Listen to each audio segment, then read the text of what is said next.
پێغەمبەر عیسا سەلامی خوای لەسەر بێت یەکێکە لە پێغەمبەرە ئولول عەزمەکان کە زۆر عەزیەت و ئازار دراوە لەسەر دینی خوا. خوای گەورە لە آخر ئاەتی سورەتی الأحقاف فەرمێت فاصبر كما صبر أولو العزم من الرسل ولا تستعجل لهم.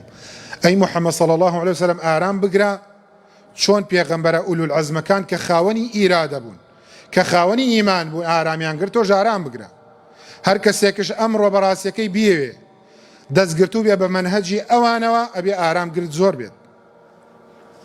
والعصر إن الإنسان لفي خسر إلا الذين آمنوا وعملوا الصالحات وتواصوا بالحق وتواصوا بالصبر. بآرامي زور زور بيت ئەگەر چاوەڕوانی ئەوە بیت شتێکی باش بڵێیت و خەڵک دەست خۆشی بکات زۆرینەی خەڵک حەق ناناسێت و حەزی بە ئینسانی چاکە خواز نییە دەڵێن ئەخریجوا آل لوط من قريتكم إنهم أناس يتطهرون. خەڵک حەزی بەوە نییە.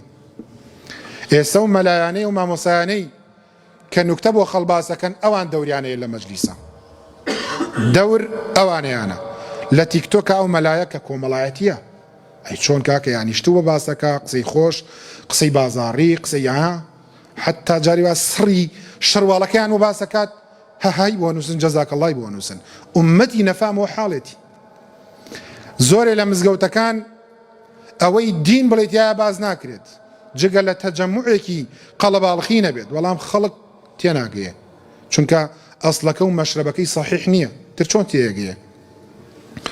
لە فەرمودەیەکی صحیحە کە لە صحیحی موسلیم هاتۆ بە ژمارە 2365 پێغەمبەری خوا صلی الله عليه وسلم فەرمێت أنا أولى الناس بعيسى بن مريم في الأولى والآخرة قالوا كيف يا رسول الله صلى الله عليه وسلم قال الأنبياء إخوة من علات وأمهاتهم شتى ودينهم واحد فليس بيننا نبي.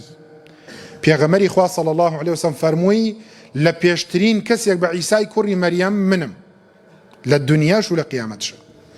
وتیان چۆن ئەی پێغەمبەری خوا صلی الله عليه وسلم فەرمووی پێغەمبەران یەک دینیانەیە کە عەقیدە و تەوحید و ئیمانە کە خواناسیە بە تاک و تەنها دینەکە دایکیان جیاوازە مەبەست پێی شەرعەکانیانە ڕەنگە لە شەرعەکانی ترا نوێژ بە شێوازێکی تر بوو بێت بەڵام ئێمە دینمان یەک دینە. فەرمێت لە نێوانی من و عیسا هیچ پێغەمبەرێک نییە ئەو هاتۆ بە دوایە من هاتووم تر پێغەمبەر نایە سەلامی خوا لەسەر پێغەمبەران بێت. لەبەرەوە ئەو لە پێشترین کەسێکە لە تەمەنی 33 ساڵیە بەڕ رەفەعەه الله ئیلەی خوا بەرزی کردوێتەوە هەرچەندە دەڵێن ئێمە لە خاچمانداوە خوای گەورە فەرمێت لە خاج نەدراوە و دڵنیاش بن باوەڕ بە قورئان بکەن وما قتلوه يقينا دڵنیا بن نەکوژراوە ئیسا سەلامی خوای لەسەر بێت. لە آخر زمانە دابەزێت 7 ساڵ حکم بە شەرعی قورئان و سونەت ئەکات دەجال ئەکوژێت دنیا ئارامە بێت.